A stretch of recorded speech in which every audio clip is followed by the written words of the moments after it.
ঈসা মুসা কে গোনা মরলো বিপারের সাফিনা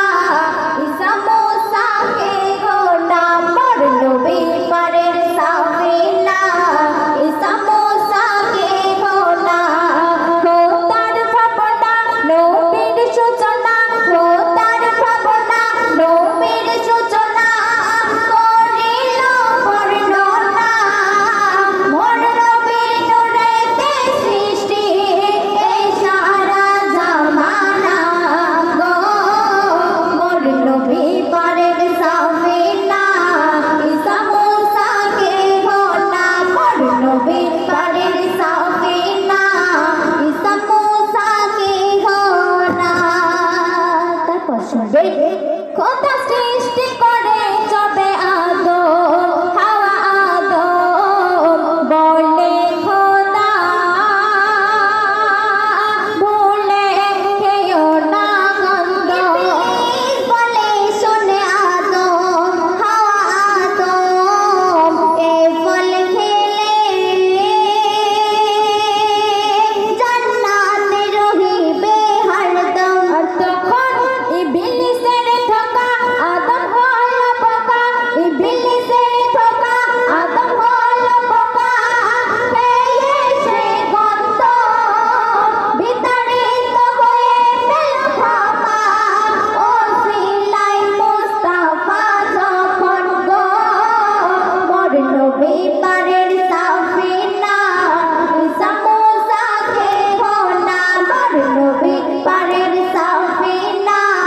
ঈসা মুসা কে গোনা। সুলেমান উড়িত আকাশে নীল আকাশে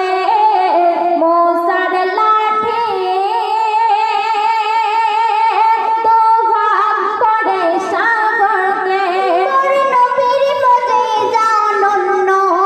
পেয়ে ধন্য কিয়ামত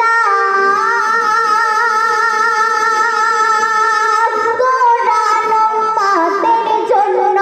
হাসরে কোরআন মিজানে কোরআন হাসরে কোরআন মিজানে কোরআন মুজিজার কিসান গরিবে পড়ে জান্নাতিল কোরআন করো গো শুভ শাম গো মোর নবী পারের সাফিনা ঈসা মুসা কে গোনা মোর নবী পারের সাফিনা ঈসা মুসা কে গোনা। সুলেমান উড়িত আকাশে নীল আকাশে মুসার লাঠি তোফান করে সাগরকে মোর নবীর মুজিজা অনন্য পেয়ে ধন্য কিয়ামত কোরআন উম্মতের জন্য হাসরে কোরআন মিজানে কোরআন হাসরে কোরআন মিজানে কোরআন মুজিজার কিসান গরিবে পড়ে জান্নাতিল কোরআন করো গো শুভ শাম গো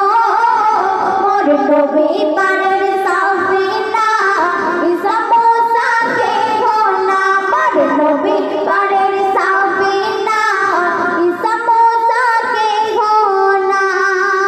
শেষ কথায় কবি আর কি লিখে শুনুন। নবীর সুন্নাত জীবন গড়ো ও গো গড়ো উম্মত বলে চিহ্নিত কিছু করো তাহলে কিয়ামতের মহাময়দানে সেইখানে সুন্নাতি গরিবে বদনে ঘুর ঘুর মোহাম্মদ তামান সুন্নাতি কামান সুন্নাতি কামান মোহাম্মদ তামান বলে কবি হাকিম কালো ঘোড়ার মাঝে সাদা ঘোড়া চেনা হবে না সহজ বলবো মোর নবী পারের সাফিনা ঈসা মুসা কে গোনা মোর নবী